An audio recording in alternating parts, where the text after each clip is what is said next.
Mi nombre es Tori Hilton. Tengo 23 años. Tu hermano tiene un potencial real. Deberías aprender un oficio, dijo mi padre mientras firmaba la entrega de $175.000 que llevaban mi nombre. Dinero que mis abuelos habían ahorrado desde el día en que nací. No lloré. No grité. No lancé ni un solo plato por la cocina. Recogí mi mochila, salí por la puerta principal con $340 a mi nombre y nunca miré hacia atrás. Eso fue hace 5 años. El martes pasado, mis padres entraron en mi oficina en el piso 14 de un edificio en el centro de Hartford. A mi madre le temblaron las rodillas, pero no por la oficina de la esquina, no por los 40 empleados. Fue por la forma en que la miré, la forma en que miras a un extraño que ha entrado en la habitación equivocada. Pero para entender lo que pasó en esa oficina, necesitas saber qué pasó en una mesa de cocina en Glastonbury, Connecticut, 5 años antes, y el único papel que mi padre nunca supo que existía. Permítanme llevarlos de vuelta a marzo de 2020, la semana en que todo cambió. Crecí en una casa colonial de 2 pisos en Oyster Way en Glastonbury, Connecticut. Contraventanas blancas, un porche envolvente, un buzón que mi padre repintaba cada primavera porque las apariencias importaban más que nada en la casa de los Hilton. Desde fuera, parecíamos una familia de catálogo. Por dentro, funcionábamos como una pequeña dictadura. Y mi padre, Gerald Hilton, era quien sostenía el mazo. Papá era gerente regional de una compañía de seguros en Hartford. 40 minutos de viaje, maletín, pisacorbatas, apretón de manos firme. Controlaba cada dólar que se movía por nuestra casa. Mi madre, Diane, no tuvo una tarjeta de crédito a su nombre hasta los 46 años. Eso debería decírtelo todo. Las reglas nunca estaban escritas, pero no era necesario. Mi hermano Marcus, 3 años mayor, 15 centímetros más alto y el centro indiscutible del universo de mi padre, recibía el nuevo portátil cada otoño. Lo llevaban a torneos de béisbol de viaje en 3 estados. Le dieron su propia habitación cuando a mí me trasladaron al dormitorio del ático a medio terminar a los 12 años porque Marcus necesitaba espacio para concentrarse. A mí me tocaban los platos, la colada, la silenciosa expectativa de ayudar a mamá a mantener la casa en funcionamiento mientras los hombres perseguían cosas más grandes. Yo era buena dibujando, muy buena. Mi profesora de arte, la señora Calewa, me dijo una vez que tenía el tipo de conciencia espacial que las firmas de arquitectura reclutan. Traje a casa un portafolio y una carta suya recomendando un programa de verano en RIS. Papá lo miró durante quizás 4 segundos. Dibujar no es una carrera, Tori. Es un pasatiempo. Lo dejó en el mostrador y nunca más lo mencionó. Papá lo miró durante quizás 4 segundos. Dibujar no es una carrera, Tori. Es un pasatiempo, dijo mientras lo dejaba en el mostrador y nunca más lo mencionaba. Pero el fondo universitario, se suponía que eso era diferente. Mis abuelos por parte de mi madre habían abierto 2 cuentas UTMA el año en que cada uno de nosotros nació, una para Marcus, una para mí. $175.000 cada una, acumulados durante 18 años de contribuciones e interés compuesto. Mi padre lo anunció en Acción de Gracias cuando yo tenía 15 años. Se puso de pie justo en la cabecera de la mesa, con una copa de vino en la mano, como si estuviera dando un informe de ganancias trimestral. Mis 2 hijos tienen una beca completa esperándolos, dijo. $175.000 cada uno. Ese es su futuro y nadie lo toca. Toda la mesa aplaudió. La tía Ellen, el tío Ray, los primos, todos. Recuerdo haber mirado la pared del salón después. Cada marco era de Marcus, su trofeo de las ligas menores, su certificado de la Sociedad de Honor, su foto de bienvenida. Yo tenía exactamente una foto en esa pared, escondida en la esquina junto al termostato, una foto familiar de Navidad de 2011 donde la mitad de mi cara estaba bloqueada por el hombro de mi padre. Recuerdo haber pensado incluso entonces, el dinero es lo único que es realmente igual. Estaba equivocada. Si había una persona en mi vida que me hacía sentir que no era invisible, era mi abuela, Eleanor.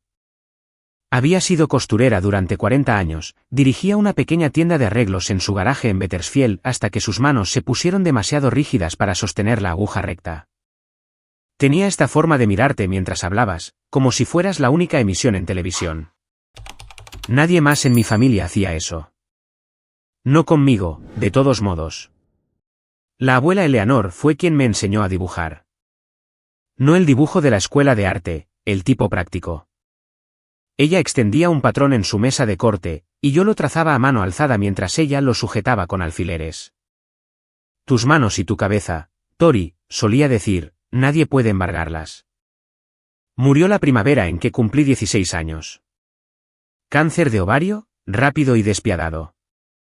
Mi padre no fue al funeral, dijo que tenía un conflicto, lo que en el lenguaje de Gerald Hilton significaba que no creía que la madre de su esposa mereciera un día libre. Mi madre se paró junto al ataúd sola. Yo me paré a su lado. Marcus tampoco vino. Estaba en una fiesta de fraternidad. Una semana antes de morir, la abuela Eleanor me acercó en su habitación del hospital. Su voz apenas se oía, pero su agarre era de hierro. Dijo, he guardado algo para ti. No es mucho, pero es tuyo. De nadie más.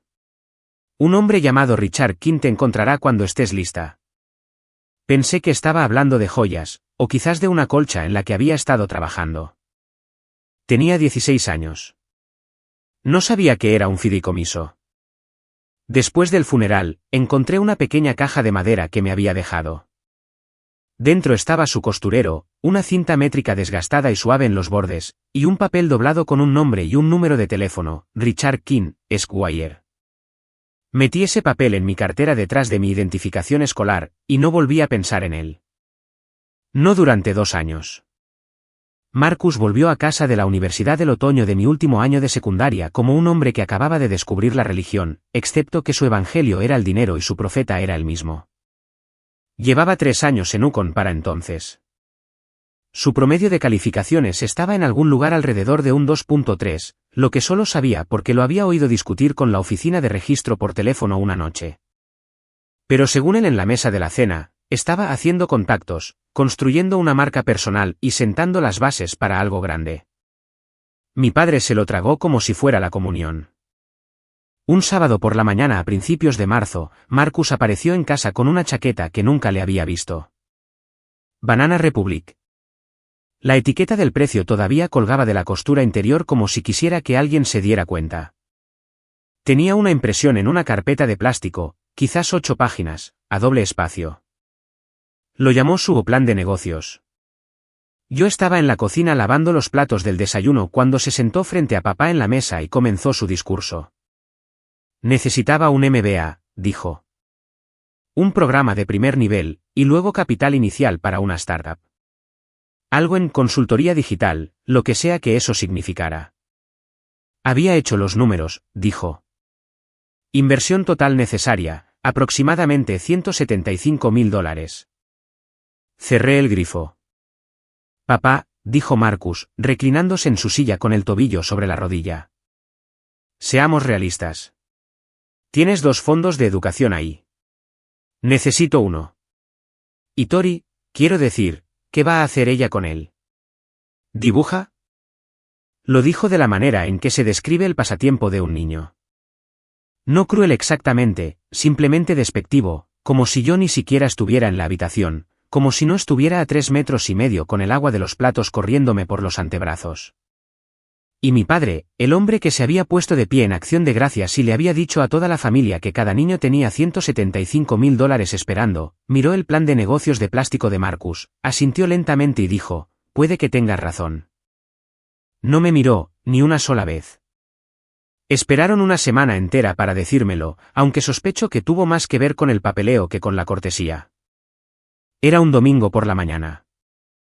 La cocina olía a café y tostadas, y la luz entraba por la ventana sobre el fregadero de esa manera plana y honesta que hace que todo parezca un poco demasiado real.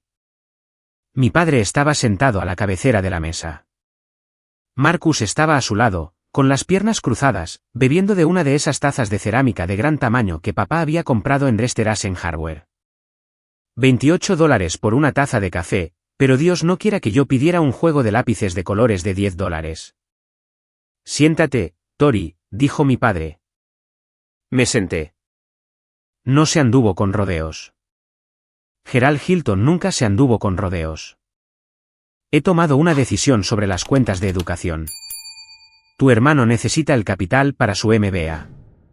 Es una oportunidad real, y no voy a dejar que se escape. Voy a consolidar ambos fondos bajo su nombre. Ambos fondos. Los $175.000. Tu hermano tiene un potencial real, continuó, enderezando una servilleta como si estuviera cerrando un trato comercial. Deberías aprender un oficio. Se gana buen dinero con eso. No hay nada de malo en ello. Miré a mi madre.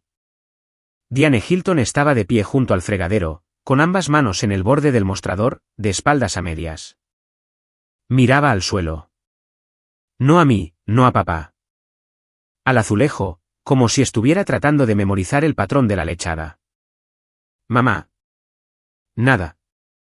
Ni una palabra, ni una mirada. Solo el sonido del zumbido del refrigerador y mi hermano sorbiendo café como si fuera un domingo cualquiera. Tu madre está de acuerdo, dijo mi padre. Y algo entre mi madre y yo murió justo allí en ese azulejo de la cocina. Sin funeral, sin flores, solo silencio y el olor a tostada quemada. Miré a mi padre. Miré a Marcus. Y dije una palabra. De acuerdo. Luego aparté mi silla, me levanté y subí las escaleras. Esa única palabra me costó $175.000. Pero lo que hice en las siguientes 48 horas valdría mucho más. No me fui esa noche. Sé que eso es lo que la gente espera. La salida dramática, la puerta cerrada de golpe, el coche saliendo a toda velocidad del camino de entrada mientras la banda sonora aumenta. Eso no es lo que pasó. Lo que pasó fue matemáticas. Me quedaban 2 exámenes finales, 2 días. Si me iba antes de la graduación, perdería la única credencial que tenía, un diploma de secundaria. Y sin eso, ni siquiera calificaría para las admisiones al colegio comunitario. Así que, me senté en mi habitación del ático y hice lo más práctico que había hecho en mi vida. Abrí mi portátil, busqué alquileres de habitaciones en New Haven e hice una lista. Lunes, examen de inglés AP, lo aprobé con la máxima nota. Martes, historia del arte AP, las 3 horas más fáciles de mi vida. Crucé el escenario del gimnasio el miércoles por la tarde con una toga y un birrete azul marino, le di la mano al director y tomé mi diploma. Nadie de mi familia estaba en la audiencia. Gerald y Diane estaban en la Universidad de Marcus al otro lado del estado, algún evento de fin de año, una recepción para los estudiantes de último año que se graduaban. Marcus ni siquiera se graduó ese semestre, pero mis padres aún no lo sabían. Salí por las puertas del gimnasio hacia el sol de junio, y no volví a casa. Ya había empacado la noche anterior. Una mochila, 3 cambios de ropa, mi portátil, un cargador de teléfono, el costurero de madera de la abuela Eleanor y el papel doblado con el número de Richard King todavía en mi cartera. Eso era todo. Mi patrimonio neto total, $340 en una cuenta de ahorros vinculada a una tarjeta de débito con un protector de pantalla agrietado. Dejé una nota en la mesa de la cocina, la misma mesa de roble donde mi abuela solía enseñarme a trazar patrones y donde mi padre había firmado mi futuro. Me voy. Por favor, no me busquen. Ya tomaron su decisión. Llamé a un Uber, me subí y vi desaparecer las contraventanas blancas de Hollister Way por la ventanilla trasera. $340, un diploma de secundaria, el costurero de una abuela muerta y un número de teléfono que nunca había marcado. No era mucho, pero era mío. New Haven en verano es ruidoso, húmedo y completamente indiferente a tus problemas, lo que si tienes 18 años y funcionas con adrenalina y rencor, es exactamente lo que necesitas. Encontré una habitación en un apartamento de 3 dormitorios en Valley Avenue, $700 al mes, baño compartido, 2 compañeros de cuarto que nunca había conocido. Una era una estudiante de enfermería llamada Bridget que trabajaba de noche. El otro era un chico llamado Darnell que tocaba el bajo en una banda de versiones y nunca se despertaba antes del mediodía. Nadie me preguntó por qué estaba allí. Nadie preguntó por mi familia. Me gustó eso. Conseguí un trabajo de barista en una cafetería en Chapel Street en la primera semana. Salario mínimo más propinas. Me inscribí en el Gateway Community College para el programa de diseño gráfico de otoño. La matrícula era manejable, apenas, si tomaba turnos extra.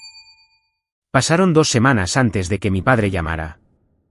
No para saber cómo estaba, no para preguntar dónde dormía, para regañarme. Su buzón de voz, porque no contesté, decía así: estás siendo dramática, Tori. Este es exactamente el tipo de comportamiento del que estoy hablando. Vuelve a casa y buscaremos un programa de cosmetología, algo realista. Dejó 3 mensajes más ese mes, cada uno más corto que el anterior, cada uno más enojado. Mi madre llamó una vez, tarde en la noche. Estaba susurrando, lo que significaba que papá estaba en la habitación de al lado. Tori, cariño, estoy preocupada por ti. Tu padre solo quiere lo mejor.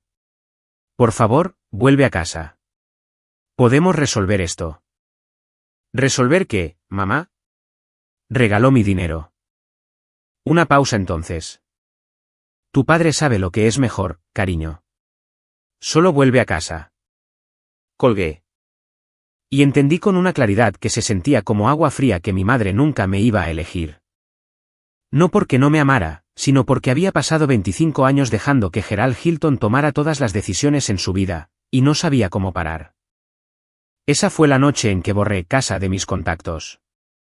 Mientras tanto, Marcus envió un mensaje de texto al chat grupal de la familia, el que aún no había abandonado. Un solo mensaje con un emoji riendo, supongo que la artista no pudo con el mundo real. Hice una captura de pantalla, silencié el chat y volví a estudiar. En su Instagram esa misma semana, un bar en la azotea de Manhattan, una botella de algo caro, la leyenda, vida de MBA. Pagué cada centavo con mis $175.000. Cerré la aplicación y abrí mi libro de texto. A los 3 meses, funcionaba con 4 horas de sueño, café negro y una terquedad que había heredado de una mujer que hacía dobladillos de vestidos de novia en un garaje hasta que se le hincharon los nudillos. Una noche estaba sentada en mi cama, en la litera de abajo porque Bridget había reclamado la de arriba antes de que me mudara. Buscando un bolígrafo en mi bolso cuando mi mano rozó la caja de madera. El costurero de la abuela Eleanor. Lo abrí de la manera en que se abre algo sagrado. Lento, cuidadoso, sabiendo ya que va a doler. La cinta métrica, las agujas en su pequeño estuche de fieltro y debajo, el papel doblado. Richard King, Esquire. Un número de teléfono con un código de área de Bakersfield. Lo había llevado durante 2 años. Nunca había llamado. Siempre había parecido algo para después, para alguna vaga emergencia futura que no podía imaginar. Pero sentada en esa litera con $214 en mi cuenta y una factura de matrícula que vencía en 6 semanas, me di cuenta de que esta era la emergencia. Llamé a la mañana siguiente.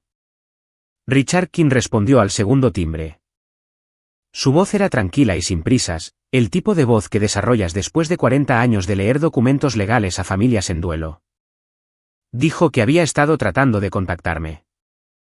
Había enviado 2 cartas a la casa en Glastonbury en los últimos 2 años. Nunca las recibí, dije. Una larga pausa de su parte. Ya veo. Ambos entendimos lo que eso significaba. Gerald las había interceptado. Richard me pidió que fuera a su oficina en Bakersfield. Tomé 2 autobuses para llegar allí. Era una práctica pequeña, solo él y un asistente legal, en un edificio de ladrillos con libros de derecho en cada superficie y una lámpara de latón en su escritorio que parecía más vieja que yo. Me hizo sentar y me explicó lo que había hecho mi abuela. Eleanor había establecido un fideicomiso revocable 4 años antes de morir, $12.000 financiados con sus ahorros personales. La única beneficiaria era yo, Victoria Eleanor Hilton, y el fideicomiso estaba estructurado para transferirse cuando cumpliera 18 años y me pusiera en contacto con el fideicomisario. Richard era ese fideicomisario. Me dijo que llamarías eventualmente, dijo. Simplemente no estaba segura de cuándo. Deslizó un cheque sobre el escritorio. $12.000. Y junto a él, una copia del documento del fideicomiso con la firma de mi abuela en la parte inferior. Fina, temblorosa, pero deliberada. Cada letra intencional. Sostuve ese trozo de papel, y por primera vez desde que me fui de Glastonbury, lloré. No por el dinero, sino porque alguien había planeado para mí. Alguien se había sentado con un abogado y había dicho, esto es para Tori, y nadie más puede tocarlo. Pero Richard no había terminado. Hay algo más que deberías saber, dijo. Abrió una carpeta. Tu cuenta UTMA, los $175.000. Me tomé la libertad de solicitar los registros de transacciones. Como beneficiaria, tienes derecho a ellos. Volteó la carpeta hacia mí. Dentro había una impresión, un correo electrónico de Gerald J. Hilton al banco con fecha del 14 de marzo, instruyendo un retiro total y transferencia de los fondos en custodia a una nueva cuenta a nombre de Marcus Hilton. El correo electrónico tenía 4 frases. Ninguna mención de mi educación, ninguna mención de mí en absoluto, excepto como un número de cuenta. Bajo la ley de Connecticut, explicó Richard, un custodio de UTMA tiene el deber fiduciario de usar los activos en beneficio del menor. Esa eres tú. Lo que hizo tu padre no es solo injusto, Tori. Es un incumplimiento de ese deber. Tienes base legal para buscar la recuperación. Se me revolvió el estómago. Richard fue honesto. Puedes presentar una demanda, pero tu padre necesitaría tener los activos para devolverlos. Y el litigio lleva tiempo y dinero que quizás no tengas. No puedo hacerte ninguna promesa. Me quedé sentada allí durante mucho tiempo, mirando esa impresión del correo electrónico. El nombre de mi padre, la fecha, la cantidad. Frío, transaccional, como transferir inventario entre almacenes. Y luego doblé la impresión, la puse en el sobre con el cheque del fideicomiso y dije, no voy a demandarlo. Richard levantó una ceja. Ya no quiero su dinero, dije. Quiero el mío. Él asintió lentamente, de la manera en que alguien lo hace cuando respeta una decisión que quizás no habría tomado. El plazo de prescripción para un incumplimiento de UTMA en Connecticut es de 6 años, dijo. Si cambias de opinión, la puerta permanece abierta. Le di las gracias. Tomé el cheque, el documento del fideicomiso y la impresión del correo electrónico. Caminé hasta la parada del autobús bajo la lluvia, sosteniendo un sobremanila contra mi pecho. $12.000 en Connecticut. Eso es apenas 4 meses de alquiler. Pero fue el primer dinero en mi vida que alguien me dio porque creía en mí, no porque estuvieran obligados a hacerlo. Quiero ser honesta sobre cómo fueron esos 2 primeros años.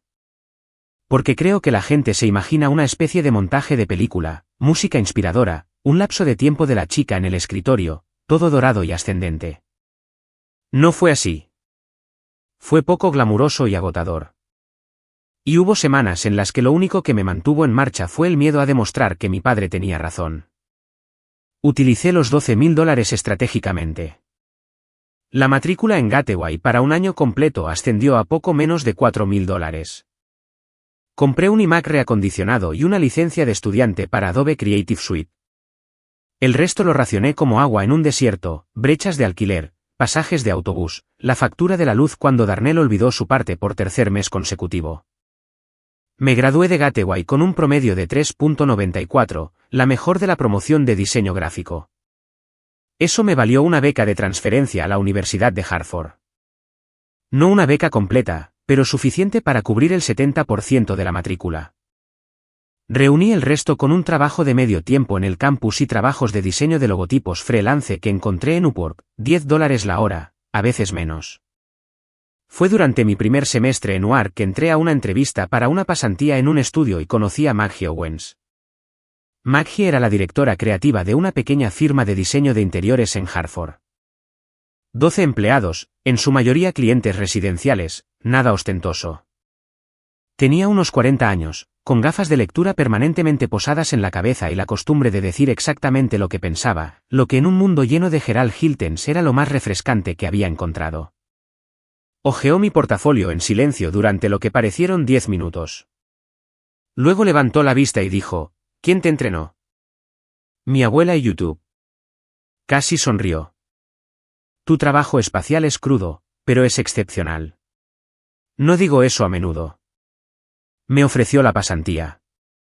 20 horas a la semana, $12 la hora, a partir del lunes. Dije que sí antes de que terminara la frase. Y en algún lugar al otro lado del estado, mi hermano Marcus, financiado con mis $175.000, estaba viviendo una versión muy diferente del potencial. Ya no revisaba sus redes sociales, no deliberadamente.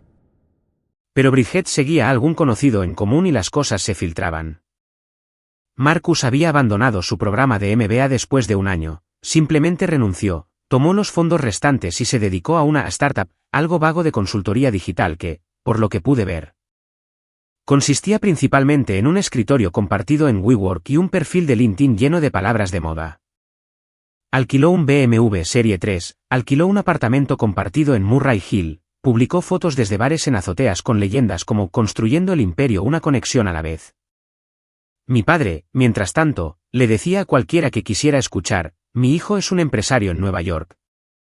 Ni una sola vez, según la tía Ellen, que era mi único hilo restante con esa familia, nadie preguntó por mí. Maggie me dijo algo al final de ese primer mes en el estudio.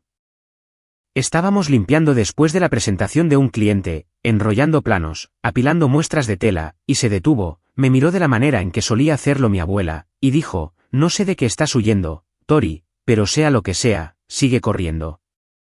Vas a llegar a algún lugar". No sabía ni la mitad, pero vio lo suficiente. Necesito hacer una pausa aquí por un segundo. Si estás viendo esto y alguna vez has sido el que tu familia descartó, el que ignoraron, aquel cuyos sueños fueron archivados como poco realistas, quiero que sepas algo. Te veo. Y si esta historia te resulta familiar, tómate un segundo para suscribirte. No por mí. Por la versión de ti mismo que necesita escuchar lo que sucedió después, porque lo que sucedió en el tercer año lo cambió todo. Ahora, déjenme continuar. Al comienzo del tercer año, tenía algo que nunca había tenido antes, una vida que era enteramente mía. Tenía 21 años. Me había transferido a Ward a tiempo completo, llevando una doble carga de cursos y trabajando 20 horas a la semana en el estudio de Maggie. Mi apartamento era un estudio de 400 pies cuadrados en el barrio de Frog Hollow. Nada glamuroso, pero tenía una ventana que daba al este, y había empujado mi mesa de dibujo contra ella, para que la luz de la mañana diera en mi trabajo justo como debía. Las paredes estaban cubiertas de tableros de inspiración, muestras de tela, estudios de color. Parecía que allí vivía alguien que estaba construyendo algo, porque así era. Fue entonces cuando mi padre decidió que me necesitaba de vuelta. No porque me extrañara, no porque hubiera reconsiderado. Sino porque los Peterson, Jim y Carol, nuestros vecinos de al lado durante 15 años, habían comenzado a hacer preguntas. ¿Dónde está Tori estos días, Gerald?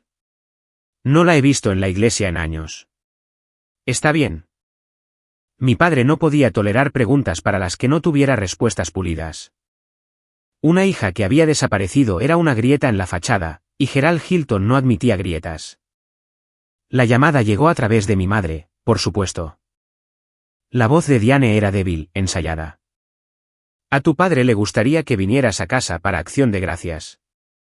Los Peterson se unen a nosotros este año y algunos de los colegas de tu padre. Significaría mucho. Traducción: tu ausencia se está volviendo inconveniente. Aprecio la invitación, mamá, pero tengo planes. Un movimiento en la línea. Luego la voz de mi padre, aguda y repentina. Había estado escuchando todo el tiempo, probablemente de pie justo a su lado con los brazos cruzados. Estás avergonzando a esta familia, Tori. La gente pregunta dónde estás. ¿Qué se supone que debo decirles? Y ahí estaba. No, estás a salvo. No, ¿cómo estás? Si no, ¿qué le digo a la gente? Diles la verdad, papá. No te hagas la lista conmigo. No voy a volver a casa para ser un accesorio en una foto familiar. Tomaste una decisión hace 2 años. Yo tomé la mía. Colgó. La línea se cortó y me quedé allí en mi pequeño apartamento estudio, con la mano todavía contra la oreja, el corazón martillándome en las costillas. No porque tuviera miedo, sino porque por primera vez le había dicho no a Gerald Hilton, y el cielo no se había caído. Pero mi padre no había terminado. En una semana, comenzó el control de daños. Gerald envió un correo electrónico, Un mensaje grupal a cada tía, tío y primo del lado Hilton y a la mitad de la familia de mi madre que todavía se sometía a él. El asunto era simplemente, actualización familiar. Conozco la redacción exacta porque mi tía Helen me lo reenvió sin comentarios, que era su forma silenciosa de decir, deberías ver esto. Decía, querida familia, Diane y yo queremos abordar la situación de Tori. Como algunos de ustedes habrán notado, Tori ha elegido distanciarse de la familia.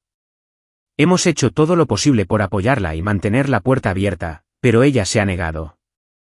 Está pasando por un periodo difícil y tiene, francamente, algunos problemas personales que preferiríamos no discutir en detalle.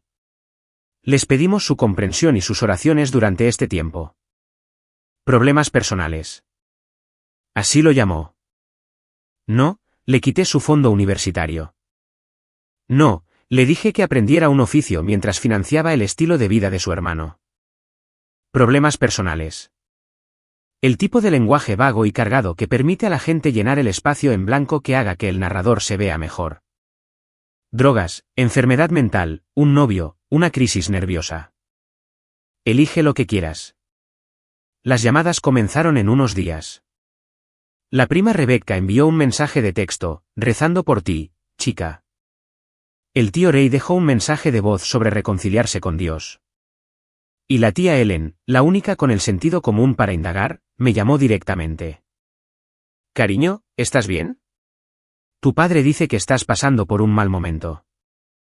Tía Helen, te quiero, pero por favor pregúntale a papá qué pasó con mi fondo universitario y luego decide quién está pasando por un mal momento. Se quedó en silencio. Podía oír su respiración, la forma en que la gente respira cuando está recalculando todo lo que creía saber. Le preguntó a Gerald, sé que lo hizo porque me lo dijo más tarde.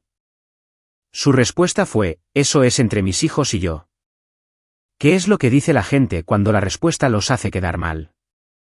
Después de eso, la tía Helen dejó de preguntar, no porque no le importara, sino porque Gerald Hilton había pasado décadas construyendo una estructura familiar en la que cuestionarlo era lo mismo que traicionarlo. Y la mayoría de la gente elige la comodidad sobre la confrontación. No podía luchar en todos los frentes. Tenía 21 años, trabajaba y estudiaba, y apenas mantenía la cabeza fuera del agua. No tenía la energía para montar una campaña de relaciones públicas contra mi propio padre. Así que, hice lo que había estado haciendo desde los 12 años. Agaché la cabeza y seguí trabajando. Pero guardé ese correo electrónico. Guardé el reenvío de Helen con la marca de tiempo y la lista completa de destinatarios. No sabía cuándo lo necesitaría. Solo sabía que un hombre que reescribe la historia una vez lo hará de nuevo. Y la próxima vez, quería pruebas. Marcus llamó un jueves por la noche, 8 meses después de la discusión de Acción de Gracias. Fue la primera vez que escuché su voz en 2 años y medio. Hola, hermana. Cálido, casual, como si llamara para ponerse al día con un café, como si no hubiera pasado nada. Marcus. Mira, papá me contó lo de Acción de Gracias. Creo que estás exagerando un poco. Era solo dinero, ¿sabes? Somos familia. Las familias resuelven estas cosas. Solo dinero. $175.000. Mi educación, mi futuro, el legado de mi abuela. Solo dinero. Eran $175.000, Marcus. Mis $175.000. De acuerdo, claro, técnicamente. Pero papá hizo lo que pensó que era mejor, y sinceramente, hizo una pausa, y pude oírlo moverse, probablemente reclinándose en el sofá en el que estuviera sentado. Yo lo necesitaba más. Tú siempre caes de pie, Tori. Eres luchadora, sí. Luchadora. La palabra que la gente usa cuando quiere elogiar tu sufrimiento mientras se atribuye el mérito de haberlo causado. No respondí. Dejé que el silencio se asentara, pesado e implacable. Su tono cambió. La calidez se desvaneció, reemplazada por algo más delgado, más agudo. Bien, sé así. Pero voy a ser directo contigo. Si sigues con todo este rencor y llega a oídos de la gente de papá, si empiezas a arruinar su reputación por una cuenta bancaria, me aseguraré de que todos sepan que te fuiste porque no podías soportar no ser la favorita. Me aseguraré de que esa historia se quede. Ahí estaba. El verdadero Marcus. No el hermano mayor encantador. No el pacificador de la familia. El mismo niño que se había sentado en esa mesa de la cocina y había dicho, ella dibuja, mientras yo estaba a 3,5 metros con agua de los platos en los brazos. Marcus, dije, y mi voz era tan firme que me sorprendió incluso a mí. Voy a decir esto una vez. No me vuelvas a llamar a menos que sea para disculparte con un cheque. E incluso entonces, llama primero a un abogado. Colgué. Me temblaba la mano. Mi cara no. Esa fue la última vez que Marcus y yo hablamos durante exactamente 2 años y 4 meses, hasta que apareció con mis padres en mi oficina. Lo que pasa con construir una vida desde la nada es que la nada sigue intentando recordarte de dónde vienes. Al final del 3er año, había estado corriendo a toda velocidad durante casi 30 meses. Clases, el estudio, trabajo freelance los fines de semana. Un presupuesto tan ajustado que podía sentirlo crujir. Y luego, en el lapso de una sola semana, sucedieron 2 cosas a la vez. Primero, mi cliente freelance más grande, un grupo hotelero boutique para el que había estado haciendo trabajos de marca, congeló todo su presupuesto de marketing. Contrato cancelado, con efecto inmediato. Eso eran $1,400 al mes con los que había estado contando. Segundo, llegó la factura de la matrícula de mi último semestre en UAR. $4,200 a pagar en 30 días. Mi beca cubría el resto, pero esta parte era mía, y mi cuenta de ahorros tenía exactamente $611. Me senté en mi coche, el viejo Civic de Maggie que me había dejado pedir prestado semipermanentemente, en el aparcamiento de un CVS a las 11 de la noche, e hice los cálculos en el reverso de un recibo. De todas las formas en que calculaba, me quedaba corta. Si no pagaba, perdería mi último semestre. Sin título. 3 años de trabajo duro reducidos a un expediente académico que decía incompleto. Y por primera vez desde esa mesa de la cocina, por primera vez en casi 3 años, escuché la voz de mi padre en mi cabeza. No un recuerdo. Peor, un veredicto. Quizás tenía razón. Quizás no estaba hecha para esto. Quizás la chica que dibuja realmente no tenía potencial real. Quizás debería haber vuelto a casa cuando me lo dijo y haberme inscrito en ese programa de cosmetología y casarme con alguien apropiado y organizar cenas de acción de gracias para los Peterson hasta convertirme en mi madre. Cogí mi teléfono, abrí mis contactos, me desplacé hasta donde solía estar casa, la entrada que borré hace 2 años. Todavía podía recordar el número. Mi pulgar se cernió sobre el teclado. Luego miré el asiento del pasajero. La caja de madera estaba allí. Siempre la llevaba en el coche, de la misma manera que algunas personas llevan un rosario en el espejo retrovisor. El costurero de mi abuela, la cinta métrica, el espacio vacío donde solía estar el número de Richard King. Tus manos y tu cabeza, Tori. Nadie puede embargarlas. Dejé el teléfono. No llamé. En cambio, llamé a otra persona. Maggie Owens contestó al primer timbre. Era casi medianoche y respondió como si hubiera estado esperando la llamada, lo que, conociendo a Maggie, probablemente era así. Me había visto adelgazar. Había notado las ojeras. Nunca dijo nada directamente porque Maggie respetaba demasiado a la gente como para narrarles su lucha, pero observaba. Siempre observaba. Maggie, siento llamar tan tarde. Necesito preguntarte algo. ¿Tienes algún proyecto sobrante? Lo que sea. Aceptaré lo que tengas. Quiero ser claro sobre lo que no dije. No dije, necesito dinero. No dije, por favor, ayúdame. No buscaba caridad. Buscaba trabajo. Hay una diferencia y es importante. Maggie se quedó en silencio por un momento. Luego dijo, en realidad, he querido hablar contigo. Dejó la firma. Se me revolvió el estómago. Lo único estable en mi vida profesional, se había ido. Voy a empezar mi propio estudio, continuó. Diseño residencial y comercial. Lo he estado planeando durante 6 meses y necesito un diseñador junior, a tiempo completo, asalariado. Paga lo suficiente para terminar tu carrera si eso es algo que te preocupa. Apoyé la frente en el volante y cerré los ojos. No porque me estuviera derrumbando. Porque por primera vez en 3 años, los números cuadraban. Maggie, porque yo. Porque vi la actualización de tu portafolio el mes pasado. ¿El proyecto Morrison? ¿Ese concepto de vestíbulo de hotel? Hizo una pausa. Tori, eso no es trabajo de nivel junior. Eso es nivel de director. Simplemente aún no lo sabes. No me rescató. Me contrató. Tomó una decisión de negocios basada en lo que me había visto producir durante 2 años. No recibí una limosna. Recibí una oferta porque me la había ganado. Empecé el lunes siguiente. Trabajo de diseño durante el día, clases 3 noches a la semana y los sábados por la mañana. 6 horas de sueño si tenía suerte. Fue el año más duro de mi vida. También fue el año en que todo cambió. La tía Helen me llamó un domingo a finales de octubre, 4º año. Tenía una forma de dar malas noticias como un informe meteorológico, fáctico, medido, con el calor justo para que supieras que le importaba. Marcus volvió a casa, dijo.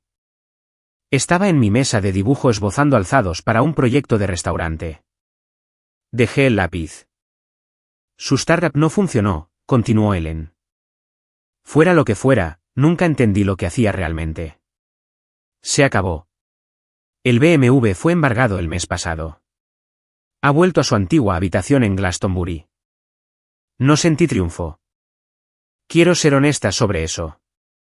Lo que sentí fue un extraño y hueco dolor.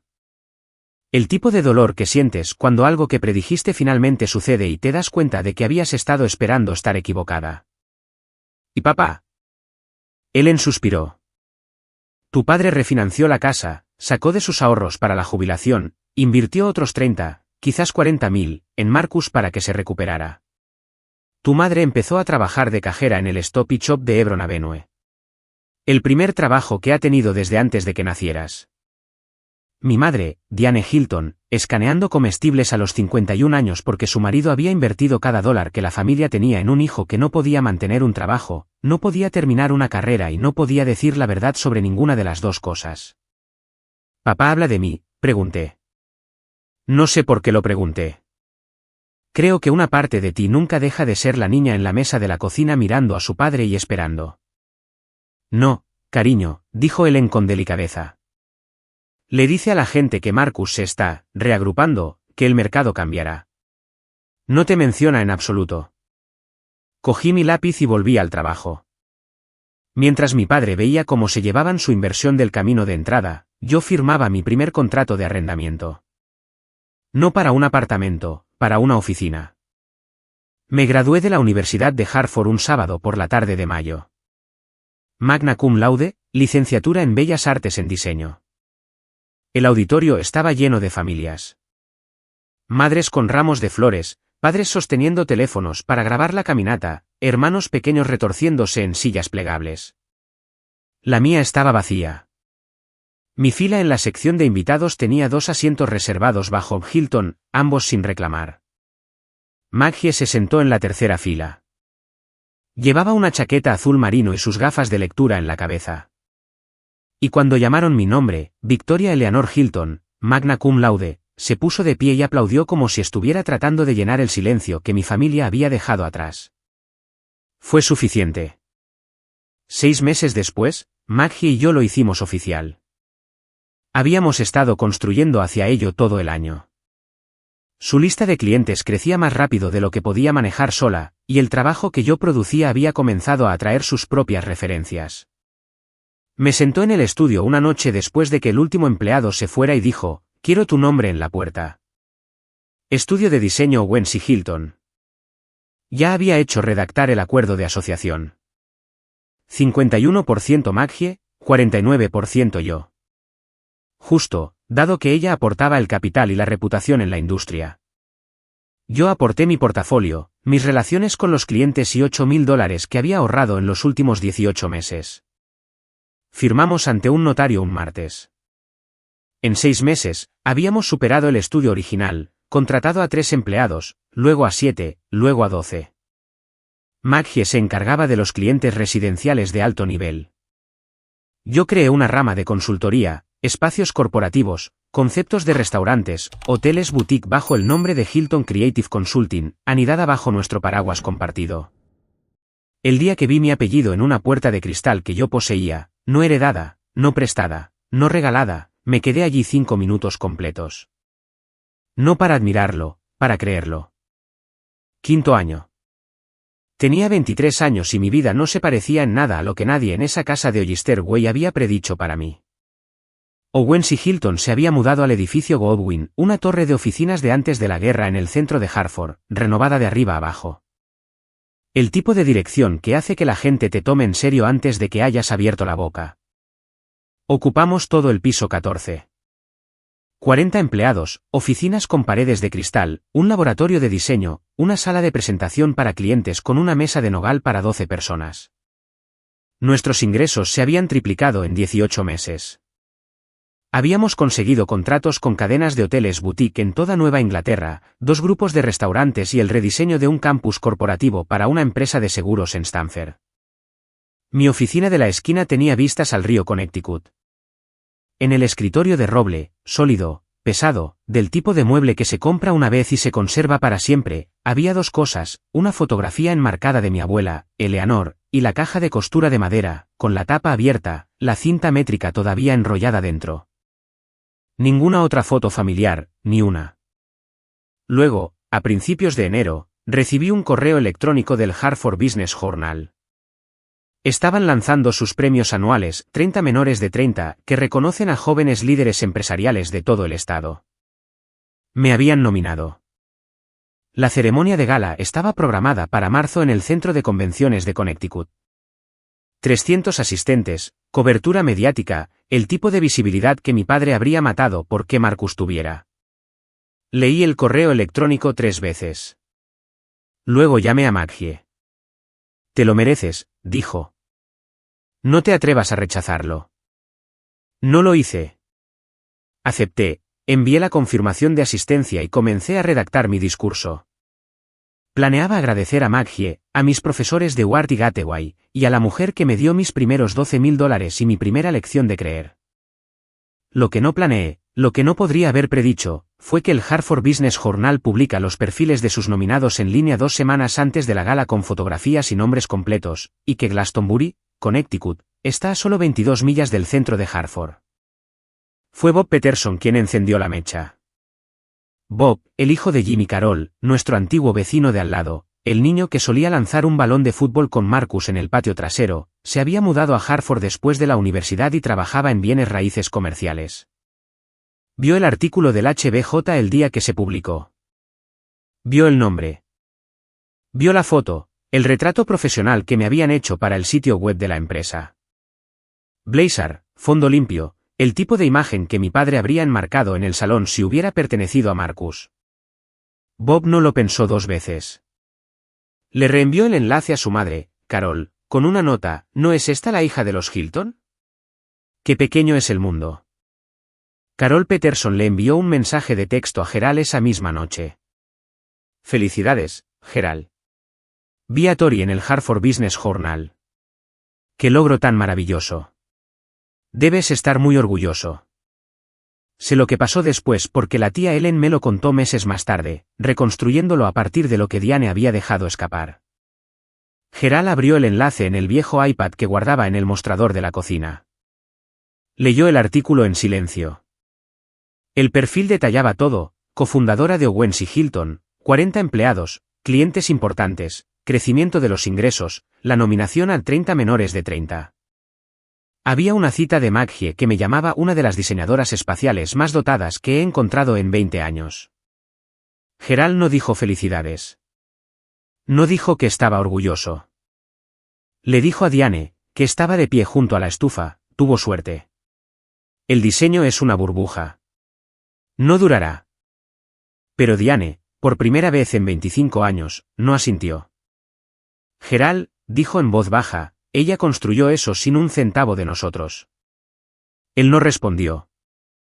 Dejó el iPad y salió de la habitación.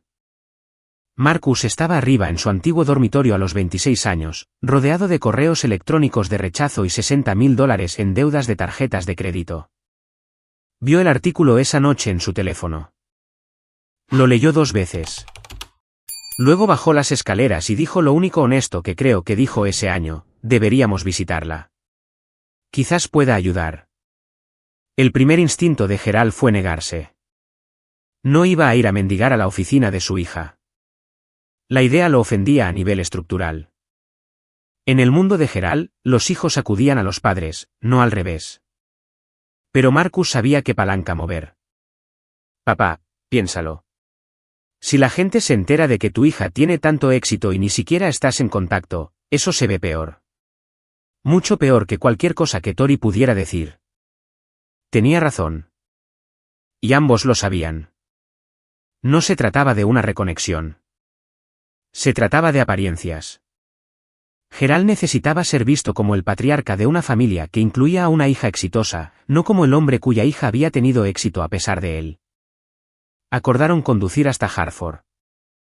Sin llamada telefónica previa, sin cita, solo una visita sorpresa para que Gerald pudiera controlar la narrativa. Entrar, darse la mano, quizás tomar una foto para la pared del salón. Prueba de que los Hilton eran un frente unido. Salieron de Glastonbury un martes por la mañana a principios de marzo. Gerald con su mejor traje, el azul marino, de 15 años, un poco demasiado ajustado en los hombros. Marcus con pantalones caqui arrugados y un polo que había visto días mejores. Diane en el asiento trasero, agarrando su viejo bolso, con los ojos rojos antes de que siquiera se hubieran incorporado a la enero del 91. 3 personas y una pila de extractos de tarjetas de crédito de Marcus, dirigiéndose a una oficina a la que nunca habían sido invitados. Ese martes por la mañana, llegué temprano, a las 8 de la mañana. El piso 14 estaba en silencio, solo yo, el zumbido del sistema de climatización y la pálida luz de marzo que entraba por las ventanas del suelo al techo. Tenía mi discurso para la gala abierto en mi portátil, un borrador que había estado perfeccionando durante 2 semanas. La ceremonia era el sábado, dentro de 4 días. Había escrito y reescrito la sección central una docena de veces, la parte en la que hablaba de mi abuela. Quiero agradecer a la mujer que me dio mi primera inversión, $12.000 en un costurero, y me enseñó que el potencial real no es algo que otra persona decida por ti. Esa línea la había clavado. Era la siguiente parte la que me seguía dando problemas. ¿Cuánto decir? ¿Qué tan cerca del hueso cortar sin que se tratara de él? Tomé un sorbo de café. Negro, como siempre, en una taza de cerámica que Maggie había hecho a medida para el estudio con nuestro logo en el lateral. Mi chaqueta colgaba del respaldo de la silla. De lino blanco, la cosa más bonita que tenía, comprada con mi propio dinero en una tienda de segunda mano en West Hartford. Los pendientes de botón de mi abuela, pequeños nudos de oro, estaban en mis orejas. Eran las únicas joyas que usaba en la oficina. Miré por la ventana el horizonte de Hartford, la cúpula dorada del Capitolio Estatal, el río captando la luz, los tejados de una ciudad que no me debía nada y que, sin embargo, me lo había dado todo. No había pensado en mi padre en semanas, y me di cuenta de que esa era la verdadera victoria. No la oficina, no el título, no la vista de la esquina. El hecho de que Gerald Hilton ya no ocupara espacio gratis en mi cabeza. Entonces sonó el intercomunicador. Señorita Hilton. La voz de Janet, cuidadosa y extraña. Hay 3 personas en el vestíbulo. No tienen cita. Dicen que son familiares. Mi mano se congeló a mitad de página. 5 años. Sin llamadas, sin cartas, sin disculpas, y simplemente aparecieron. Sé que puedes sentir lo que sentí en ese momento. Ese zumbido en el intercomunicador. Todo mi cuerpo se enfrió. Si alguna vez alguien de tu pasado ha aparecido justo cuando finalmente habías seguido adelante, sabes exactamente de lo que estoy hablando. Antes de contarte lo que pasó cuando se abrió la puerta de ese ascensor, dale al botón de me gusta si crees que debería haberlos dejado subir, o dejar límite en los comentarios si no lo hubieras hecho. Esto es lo que hice. Me senté con ello durante 10 segundos. 10 segundos de silencio. Mis yemas de los dedos presionadas contra el borde de mi discurso. La luz del intercomunicador parpadeando en verde en el teléfono de escritorio. Podría haber dicho que no. Podría haberle dicho a Janet que dijera que estaba en una reunión, que la señora Hilton no estaba disponible. Por favor, dejen una tarjeta. Parte de mí quería hacerlo. La chica de 18 años que había en mí, la chica de la mesa de la cocina, quería cerrar esa puerta con llave y no volver a abrirla. Pero la de 23 años, la que había construido este piso desde cero, sabía algo que la chica no sabía. Huir de ellos les daba poder. Enfrentarlos en mi terreno se lo quitaba. Hazlos subir, Janet. Enderecé mi chaqueta, acerqué mi silla al escritorio, abrí un documento en blanco en mi portátil para que la pantalla no mostrara mi discurso, y esperé. El ascensor se abrió con un suave timbre que pude oír a través de la pared de cristal de mi oficina. No salí a recibirlos. Me quedé exactamente donde estaba. Janet los acompañó por el vestíbulo, pasando por el mostrador de recepción con su logo de latón, Owens y Hilton, montado en una pared de color gris pizarra, pasando por el estudio de planta abierta donde 40 empleados estaban sentados en sus puestos, iMacs, tabletas de dibujo. Tableros de muestras apoyados contra los escritorios. La luz de la mañana entraba a raudales. El espacio vibraba con competencia. Mi padre caminó primero. Traje azul marino, de 15 años. Le tiraba de los hombros y se arrugaba en la cintura. Sus zapatos estaban lustrados. Lo había intentado, pero eran los mismos mocasines que había usado para la boda de mi primo en 2017. Detrás de él, Marcus, con los pantalones caqui arrugados en la rodilla, un polo descolorido, las manos en los bolsillos como un adolescente llamado a la oficina del director. Y detrás de Marcus, mi madre, Diane, más pequeña de lo que recordaba, agarrando un bolso de tarjet con ambas manos, con los ojos ya rojos. Pasaron junto a 40 personas que no los conocían en un edificio con el nombre de su hija en la pared, a través de un espacio que existía porque me había negado a aceptar la vida que ellos habían elegido para mí. Janet abrió la puerta de la sala de conferencias.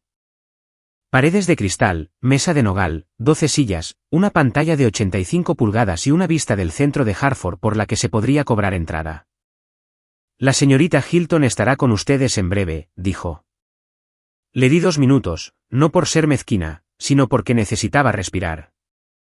Luego me levanté, cogí un bloc de notas y un bolígrafo, el Montblanc que Maggie me había regalado el día que firmamos la asociación, y entré en la sala de conferencias. Mi madre me vio primero. Hizo un sonido, no una palabra, no un llanto, algo entre los dos, y sus rodillas temblaron, realmente temblaron. Se agarró al borde de la mesa de conferencias con una mano y al brazo de Gerald con la otra. Gerald la sostuvo, pero su cara, nunca olvidaré su cara. Era la mirada de un hombre que había entrado en un edificio esperando encontrar un pasatiempo y en su lugar había encontrado un imperio. Marcus solo miraba el logo, la mesa, a mí. Su boca se abrió, luego se cerró, luego se abrió de nuevo. No salió nada. Y yo, los miré a los tres con la misma expresión que le daría a un cliente sin cita previa. Profesional, cortés, absolutamente vacía de cualquier cosa personal. Por favor, dije, siéntense. ¿Les ofrezco agua o café? Se sentaron. Gerald a la cabecera de la mesa. Por costumbre. Luego pareció darse cuenta de que esta no era su mesa y se movió torpemente a un lado. Diane tomó la silla más cercana a la puerta como si pudiera necesitar una ruta de escape. Marcus se sentó entre ellos, con los brazos cruzados, los ojos todavía escaneando la habitación como si estuviera tasando bienes raíces. Nadie tomó el café. Gerald habló primero. Por supuesto que lo hizo. Te ha ido bien, Tori. Lo dijo con un asentimiento, un lento asentimiento, del tipo que solía dar a las notas de Marcus, como si me estuviera calificando. Siempre dije que eras ingeniosa. Ingeniosa. No talentosa, no brillante. Ingeniosa.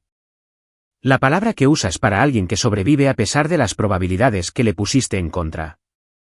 Dejé que el silencio se asentara durante 3 segundos completos, lo suficiente para que se volviera incómodo. Luego, gracias. Ahora, ¿cómo puedo ayudarles hoy? Gerald parpadeó. Había esperado calidez, quizás lágrimas, quizás la hija pródiga agradecida de ver a su familia después de 5 años. Lo que obtuvo fue una sala de conferencias y una pregunta que tendría que responder honestamente. Estamos aquí porque somos familia, dijo, inclinándose hacia adelante, ajustándose los puños como si estuviera dirigiendo una reunión. Hemos dejado pasar demasiado tiempo. Tu madre y yo, queremos reconectar. Dejar las cosas atrás. Diane asintió, con los ojos húmedos, secándoselos con un pañuelo que había sacado de su bolso. Dejé mi bolígrafo en el bloc de notas. No escribí nada. Aprecio que hayan venido. Luego Marcus carraspeó. Descruzó los brazos, apoyó los codos en la mesa de nogal, esta mesa de nogal de $12,000, y probó su vieja voz de escuela de encanto. Tori, en realidad podría usar algunos consejos. Cosas de negocios. Tengo algunas cosas en marcha y pensé que quizás podrías echar un vistazo. Darme tu perspectiva.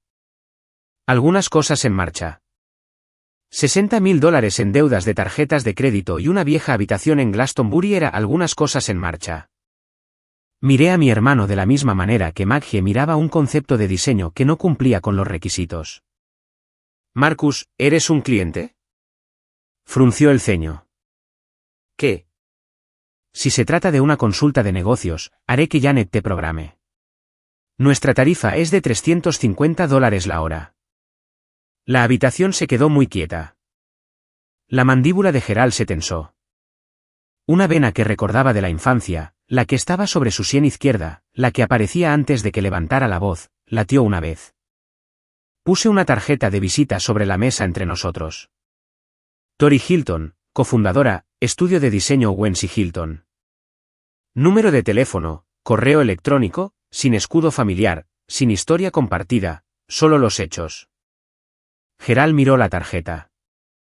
No la recogió. Estaré encantada de ayudar, dije, pero necesito entender la capacidad. ¿Están aquí como familia o como una consulta de negocios? Porque como familia, no hemos hablado en 5 años. Hice una pausa. Y esa no fue mi elección. La máscara se cayó. Gerald se apartó de la mesa, con ambas manos planas sobre la superficie de nogal, y cada año de compostura cuidadosamente mantenida se resquebrajó por el centro. Basta ya del acto corporativo, Tori. Somos tus padres. Condujimos 2 horas para verte. Condujeron 2 horas, dije. Eso es más esfuerzo del que hicieron en 5 años. Su cara se sonrojó. La vena estaba de vuelta, palpitando ahora. Tomé una decisión por esta familia. Hice lo que pensé que era correcto. Miré a 2 niños y puse el dinero donde tenía más posibilidades de dar frutos. Y mírate. Lo superaste. ¿Estás bien? Lo superaste. Como si fuera un resfriado. Como si $175,000 fueran un inconveniente menor que debería haber superado como un dedo del pie golpeado. Tomaste $175,000 con mi nombre, dije. Mi voz no vaciló. Había practicado esta frase en mi cabeza durante 5 años. No para este momento, sino para mí. Para la versión de mí que necesitaba oírla en voz alta. Lo transferiste a Marcus sin mi consentimiento. Eso no fue una decisión familiar, papá. Eso fue una violación legal de tu deber fiduciario como custodio de Utma. Elegí no demandarte. Eso no significa que lo olvidé. La cara de Gerald se puso pálida. Ya no roja. Blanca, del color de un hombre que acaba de enterarse de que la persona a la que desestimó entiende exactamente lo que hizo, con el vocabulario legal para probarlo. ¿Cómo? Empezó. Hice que un abogado me lo explicara. El mismo abogado que la abuela Eleanor nombró para administrar el fideicomiso que estableció a mi nombre. Aquel cuyas cartas interceptaste. Silencio de muerte. La cabeza de Diane se giró hacia Gerald. ¿Qué cartas?, susurró. Gerald no respondió. Marcus, que se había estado encogiendo en su silla por momentos, se inclinó hacia adelante con los codos en las rodillas. El encanto se había ido. En su lugar había algo que reconocí. Desesperación. Tori. Mira, estoy en una situación difícil, ¿de acuerdo? Debo unos 60.000. Principalmente tarjetas de crédito. Si pudieras prestarme algo, un puente, solo lo suficiente para... No. La palabra cayó como una piedra en el agua. Sin eco, sin negociación. Vamos. Su voz se quebró. Somos sangre. La sangre no te impidió tomar mi futuro, Marcus. Y no me hará financiar el tuyo. Miró a nuestro padre como siempre lo hacía, en busca de apoyo, de refuerzo, del hombre que había pasado toda su vida apuntalando al niño de oro. Pero Gerald miraba la mesa, con la mandíbula apretada, todavía procesando la frase de ver fiduciario y el fantasma de las cartas que había tirado a la basura. Entonces mi madre se derrumbó. No de la manera en que solía derrumbarse, la forma silenciosa, la forma en que lloraba en el fregadero y pretendía que el agua le enrojecía los ojos. Esto era diferente. Esta era una mujer que finalmente estaba viendo el costo total de su silencio. Tori, su voz se quebró. Por favor, sé que debería haber dicho algo. Estaba allí mismo. Vi lo que hizo y yo. Tenía miedo. Tu padre, él. No sabía cómo. Mamá, lo dije con delicadeza. Ni cálido, ni frío. De la manera en que le hablas a alguien que te está diciendo algo que ya sabes. Sé que tenías miedo, pero tú eras la adulta. Yo tenía 18 años. Necesitaba que una persona en esa casa me defendiera. Solo una. Y elegiste el silencio. Diane se cubrió la boca con ambas manos y sollozó. El tipo de llanto que proviene de un lugar tan profundo que al principio no hace ruido. Gerald no dijo nada. Marcus no dijo nada. Y en el silencio, busqué en la carpeta que había traído conmigo, la que guardaba en mi escritorio, la que no había abierto en 3 años pero nunca había tirado. Y coloqué una sola hoja de papel sobre la mesa frente a mi padre. El correo electrónico. Su correo electrónico, con fecha del 14 de marzo, hace 5 años, de Gerald J. Hilton a First Niagara Bank solicitando un retiro total y transferencia de fondos en custodia de UTMA, $175.000, de la cuenta de Victoria E. Hilton a una nueva cuenta a nombre de Marcus G. Hilton. 4 frases. Ninguna mención de mi educación. Ninguna mención de mi futuro. Solo un número de cuenta y una instrucción. Esto es lo que me diste, papá, dije. Un formulario de retiro. Todo lo demás me lo di a mí misma. Gerald miró el papel. Su mano se movió hacia él, luego se detuvo. No lo recogió. No lo necesitaba. Sabía lo que era. A través de las paredes de cristal de la sala de conferencias, pude ver a 3 de mis diseñadores mirando discretamente, de la manera en que lo haces cuando escuchas que algo sucede pero no quieres que te sorprendan mirando.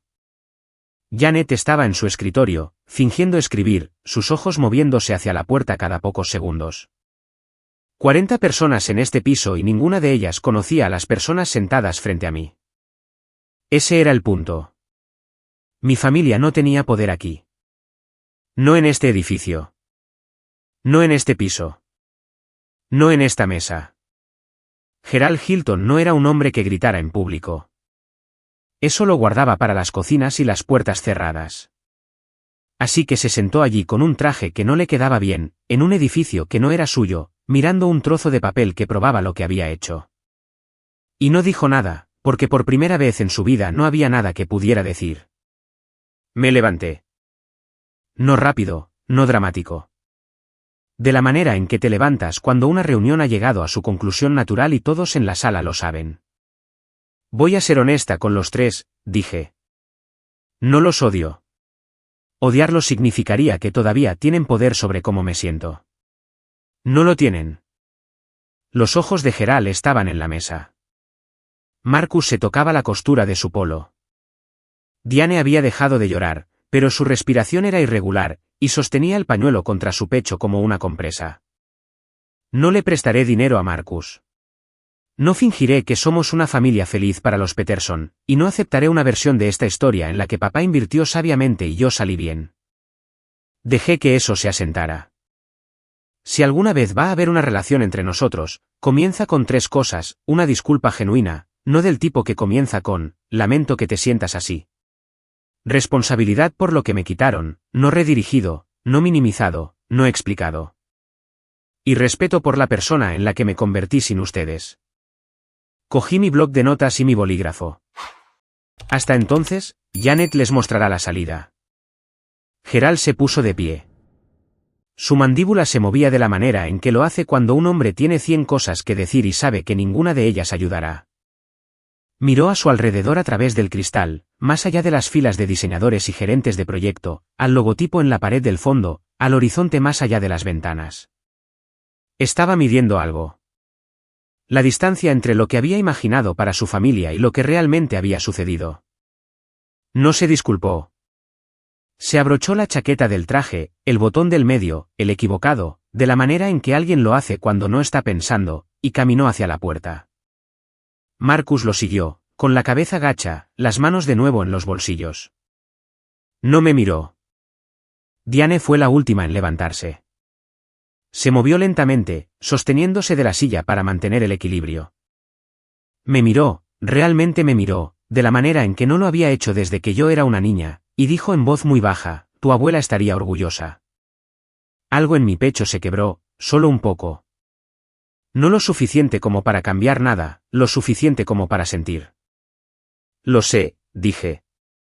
Janet mantuvo abierta la puerta de la sala de conferencias. El sonido del estudio volvió a inundar. Teclados, un teléfono sonando, alguien riendo junto a la cafetera, el sonido ordinario de un negocio en funcionamiento. Mi negocio. Gerald caminó por la oficina de planta abierta con los hombros encogidos como un hombre que intenta ocupar menos espacio.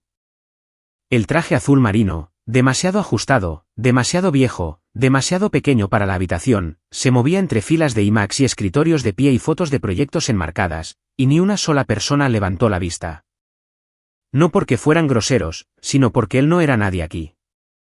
El ascensor sonó, las puertas se abrieron, entraron. Primero Gerald, luego Marcus, luego Diane, que se giró en el último segundo y miró hacia atrás por el pasillo hacia mi oficina.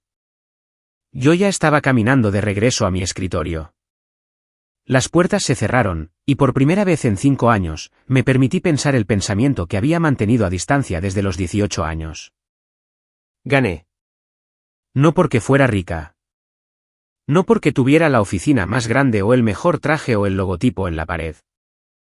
Gané porque estaba de pie en una habitación que había construido con mis propias manos y las personas que habían intentado decidir mi futuro acababan de salir de ella sin nada. Después de que se cerraron las puertas del ascensor, me senté en la sala de conferencias durante mucho tiempo. El correo electrónico todavía estaba sobre la mesa. Las 4 frases de Gerald con fecha de hace 5 años, impresas en papel blanco liso. Lo recogí, lo doblé por el pliegue original y lo deslicé de nuevo en la carpeta Manila. Déjenme decirles algo que no dije en esa habitación. Algo que solo le había contado a Maggie y a Richard King. Podría haber demandado a mi padre. Todavía puedo.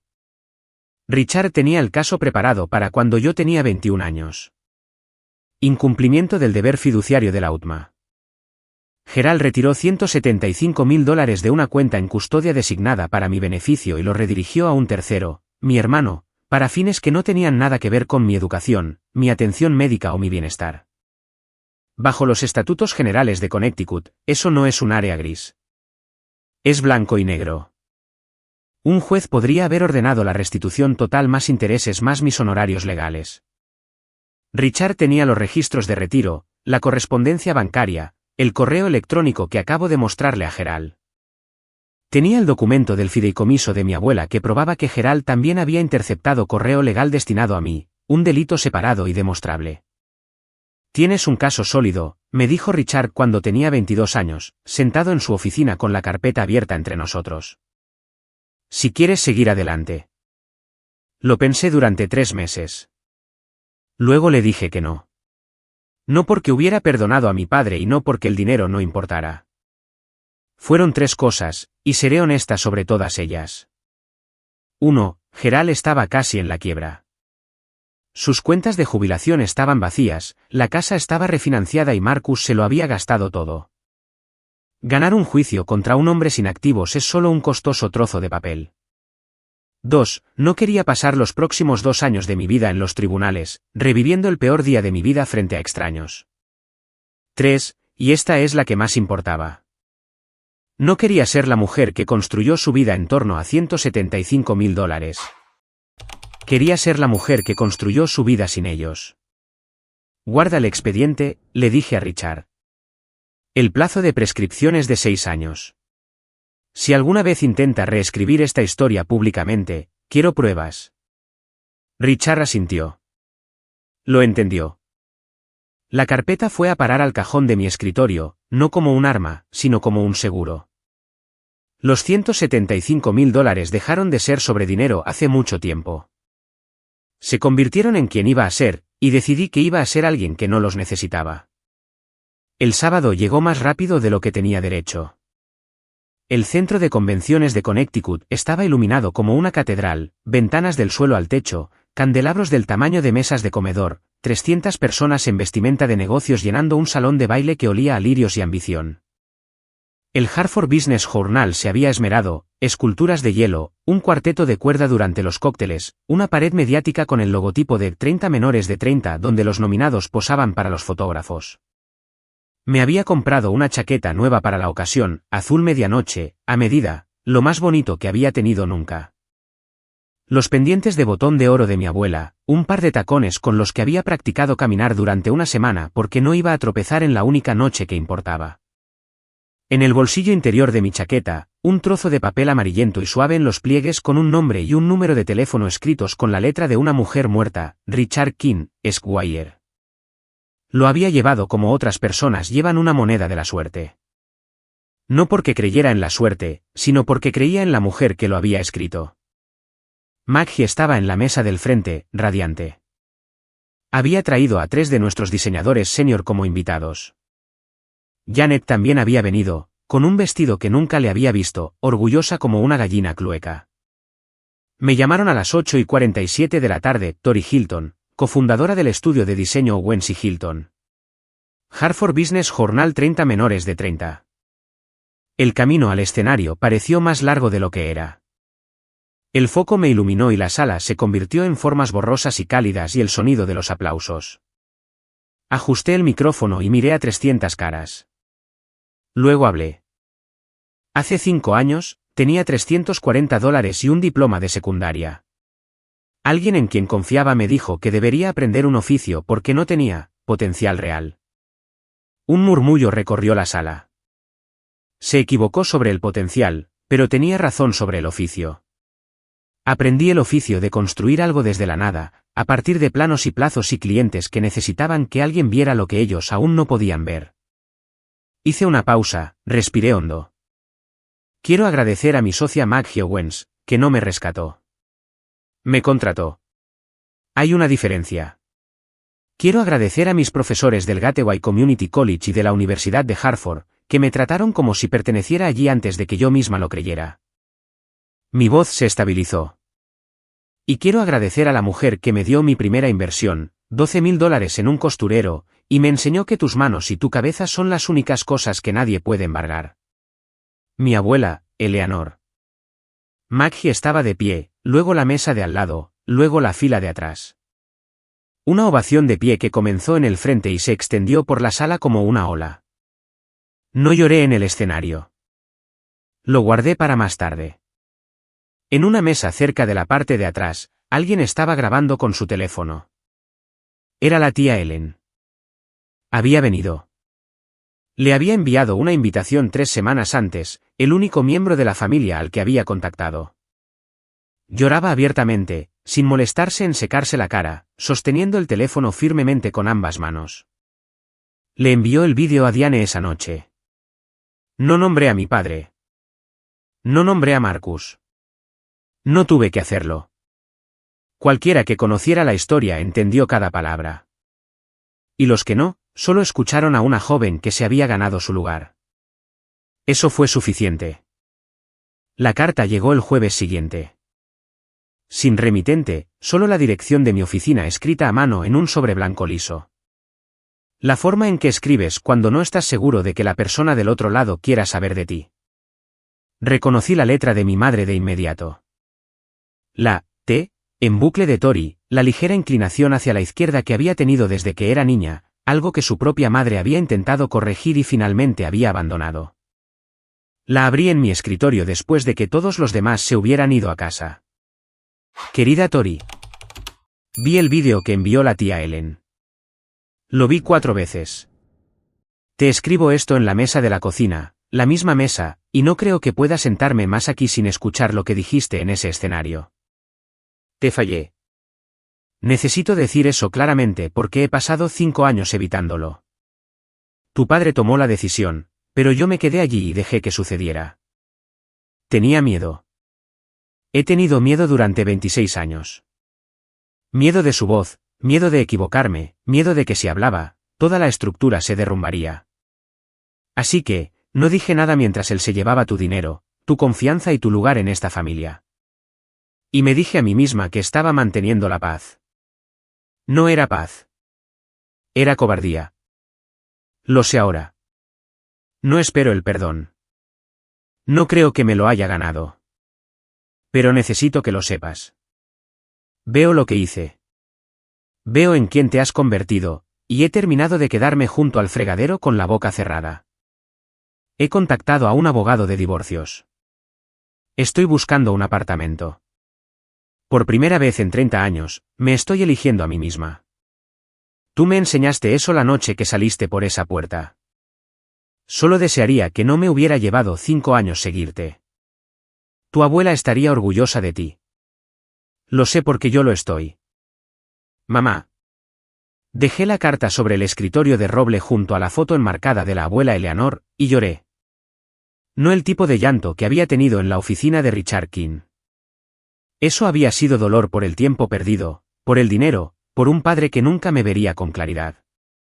Esto era diferente. Esto era el duelo por la relación madre-hija que deberíamos haber tenido. La versión en la que ella se levantaba en esa mesa y decía, no, Gerald. Esto está mal. La versión en la que no tuve que irme para aprender mi propio valor. Gerald no envió nada. Ni carta, ni llamada, ni mensaje de texto, nada. Su ego era el último muro en pie, y moriría detrás de él antes de dejar que se derrumbara. Marcus envió un solo mensaje de texto la noche después de la gala. 5 palabras, felicidades por el premio, Tori. Sin disculpas, sin responsabilidad, sin reconocimiento de los $175.000, las amenazas, los años de silencio. Solo 5 palabras que no le costaron nada y significaron más o menos lo mismo. Leí la carta de mi madre 3 veces más. Luego la coloqué en mi escritorio junto a la caja de costura y la foto, la pequeña y sagrada colección de cosas que provenían de personas que, a su manera, habían creído en mí. No respondí esa noche. No estaba lista. Pero no tiré la carta. Eso era nuevo. Déjenme contarles dónde terminó cada uno, porque creo que merecen la imagen completa. Gerald Hilton se jubiló anticipadamente 6 meses después de nuestra reunión en la sala de conferencias. Aunque jubilación es generoso. Su empresa redujo su departamento y a los 55 años, con un 401k vaciado y una casa refinanciada, no tenía la influencia para negociar. Ahora vive solo en la casa de Glastonbury. La pintura se está desconchando en las contraventanas que solía repintar cada primavera. Los Peterson todavía viven al lado. Carol le dijo a la tía Ellen que Gerald ya no sale mucho. Cuando la gente le pregunta por mí, y lo hacen con más frecuencia ahora, cambia de tema. Nunca se ha disculpado. Marcus trabaja en un concesionario de coches en Middletown, como vendedor. Tiene 26 años y vive en la casa con Gerald. O lo hacía hasta que Gerald dejó de hablarle después de que se supiera la verdad sobre el MBA. Nunca terminó la carrera. Nunca construyó la startup. Gastó $175.000 de mi futuro en un BMW alquilado, un apartamento en Murray Hill y servicio de botella en clubes de Manhattan. La deuda de la tarjeta de crédito sigue en $60.000. Está en un plan de pagos. Tampoco se ha disculpado, Aunque la tía Ellen dice que está más callado que antes, menos seguro de sí mismo. Si eso es crecimiento o simplemente derrota, no puedo decirlo. Mi madre se mudó en junio. Alquiló un apartamento de una habitación en Rocky Hill, pequeño, limpio, suyo. Consiguió un trabajo a tiempo completo en una oficina de contabilidad y se inscribió en un programa de certificación de teneduría de libros en el Middlesex Community College. Hay una ironía ahí que no necesito explicar. Diane Hilton, a los 53 años, está aprendiendo un oficio. Y por primera vez en su vida, tiene una cuenta bancaria solo a su nombre. Pienso en eso más de lo que esperaba. En cuanto a mí, sigo en el piso 14. La empresa está creciendo. Firmamos 2 nuevos clientes el mes pasado, un grupo hotelero en Newport y un campus de coworking en Stamford. Maggie y yo estamos hablando de abrir una segunda oficina en New Haven, lo que se sentiría como cerrar un círculo, dado que ahí es donde empecé con una litera y un delantal de barista. La caja de costura sigue en mi escritorio. El documento del fideicomiso está en mi caja fuerte. El expediente de la UTMA sigue en el cajón, intacto. Y la carta de mi madre, doblada una vez, metida en su sobreblanco liso, descansa en la esquina de mi escritorio, donde puedo verla cada mañana. Aún no he respondido, pero la carta sigue ahí, y yo también. La gente me pregunta si estoy enojada. Lo estuve durante unos 2 años. La ira fue el motor que lo movió todo. Me sacaba de la cama a las 5 de la madrugada para el turno temprano en la cafetería. Me mantenía en mi escritorio hasta la medianoche, rehaciendo un diseño que ya era lo suficientemente bueno pero que necesitaba ser innegable. La ira es un combustible excelente, eficiente, caliente, disponible en suministro ilimitado cuando tu familia te da una razón. Pero la ira tiene una vida útil. Si la dejas funcionar demasiado tiempo, deja de empujarte hacia adelante y comienza a comerte por dentro. En algún momento del 3er año, quizás esa noche en el estacionamiento, quizás la mañana en que Maggie me ofreció el trabajo, la ira no desapareció, pero cambió de forma. Se convirtió en algo más silencioso, más constante, menos como un fuego y más como un cimiento. No cuento esta historia por compasión. He construido una buena vida, y la he construido con los ojos abiertos. La cuento porque en algún lugar ahora mismo, alguien está sentado en una mesa de cocina y le están diciendo que no tiene potencial. El padre de alguien está firmando el futuro de su hijo y llamándolo una inversión inteligente. La madre de alguien está mirando al suelo, eligiendo el silencio por encima de su propio hijo. Y la persona en esa mesa, la que está siendo desestimada, está empezando a creerlo. No lo hagas. Mi padre me quitó $175.000. Pero el verdadero robo no fue el dinero. Fueron los años que pasé preguntándome si tenía razón. Esa voz, quizás tenía razón. Quizás no soy suficiente. Quizás la chica que dibuja no merece un asiento en la mesa. Eso fue lo que tuve que pagar. Y el interés de la duda sobre uno mismo se acumula más rápido que cualquier cuenta bancaria. Lo pagué. No con venganza, no con rencor, con trabajo, con pruebas, con el tipo de silencio que solo proviene de conocer tu propio valor. La mejor venganza no es ruidosa. Es el sonido de una vida bien construida, escuchada por las personas que apostaron en tu contra. Escribí la carta un martes por la noche, no en la oficina, en casa, en mi apartamento de West Hartford. Un dormitorio, una cocina pequeña, una sala de estar con una estantería que yo misma había construido con un kit, y una higuera de hoja de violín que Maggie juró que mataría en un mes pero que de alguna manera seguía viva 7 meses después. Modesto, mío, cada pie cuadrado ganado. Me senté en la mesa de la cocina, una mesa diferente, una mesa que yo había elegido, con una hoja de papel de carta blanco y un bolígrafo, y le escribí a mi madre. No la redacté. No la revisé. Simplemente escribí. Mamá. Recibí tu carta. La he leído más veces de las que probablemente te admitiré. Todavía no estoy lista para hablar. No sé cuándo lo estaré. No te mentiré sobre eso porque creo que ambos hemos tenido suficiente de gente que dice lo que no quiere decir en esta familia. Pero quiero que sepas esto. El hecho de que estés empezando de nuevo a los 53 años. Que firmaste un contrato de arrendamiento, Abriste tu propia cuenta bancaria y te inscribiste en un programa. Eso requiere más coraje que cualquier cosa que yo haya hecho. Yo construí una empresa con $12.000 y rencor. Tú estás reconstruyendo una vida después de 30 años de silencio. No sé cuál de las dos es más difícil. Creo que podría ser la tuya. La abuela también estaría orgullosa de ti. Tori. Doblé la carta, la metí en un sobre, escribí la dirección de Rocky Hill en el frente y pegué un sello en la esquina. La dejé sobre la mesa junto a la puerta principal, el lugar donde dejo mis llaves, mi credencial, las cosas que necesito coger al salir por la mañana. No le escribí a mi padre. Quizás algún día, pero hoy no es ese día. Y he aprendido a no forzar la apertura de puertas para personas que me las cerraron en la cara. Tampoco le escribí a Marcus. Hay una diferencia entre una puerta que está cerrada y una puerta que nunca fue real.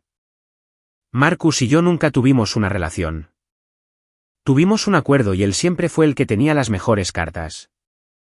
Si alguna vez viene a mí con una disculpa que no comience con un signo de dólar, lo escucharé. Pero no esperaré con ansias. El perdón no es un interruptor. Es una puerta. Aún no la estoy abriendo. Pero por primera vez en 5 años, tampoco la estoy tapiando. Así que esa es mi historia. Un padre que eligió a su hijo. Una madre que eligió el silencio. Un hermano que se eligió a sí mismo. Y una hija que eligió irse y luego eligió construir. No voy a pararme aquí y decirte que todo sale bien. No siempre es así. Tuve suerte en formas que puedo medir. Una abuela que planeó con anticipación. Una mentora que vio lo que mi familia se negó a ver. Una terquedad con la que probablemente nací. Y tuve mala suerte de la manera que más cuenta. Perdí a mi familia antes de tener la edad suficiente para entender lo que eso me costaría. Pero si tú eres el que descartaron, el que pasaron por alto, subfinanciaron, subestimaron, desestimaron, no te voy a decir que será fácil. No te voy a prometer una oficina en la esquina o un trofeo de cristal o una sala de conferencias con vistas. Ese no es el punto. El punto es este, en el momento en que dejas de esperar que ellos vean tu valor y comienzas a construir sobre él tú mismo, ese es el momento en que todo cambia. No el dinero, no el título, no el nombre en la pared, tú. Tú eres lo que cambia. Y una vez que lo haces, nadie, ni tu padre, ni tu hermano, ni la voz en tu cabeza que suena como ambos, puede quitártelo. Tengo 23 años. Tengo una empresa, un socio en quien confío, un escritorio con un costurero y una carta que aún no he enviado sentada junto a la puerta. Mañana por la mañana, recogeré mis llaves, cogeré ese sobre y lo dejaré en el buzón de la esquina de Farmington y Southmine. Luego conduciré al trabajo. Si esta historia se quedó contigo, si sentiste algo, dale al botón de me gusta y compártela con alguien que necesite escucharla hoy. Suscríbete si aún no lo has hecho y toca la campana para no perderte la próxima. Dejo nuevas historias en la descripción a continuación.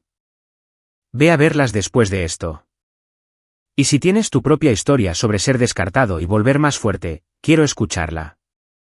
Déjala en los comentarios. Nunca se sabe quién está leyendo en este momento, sentado en su propia mesa de cocina necesitando exactamente lo que tienes que decir. Gracias por escuchar. Nos vemos en la próxima.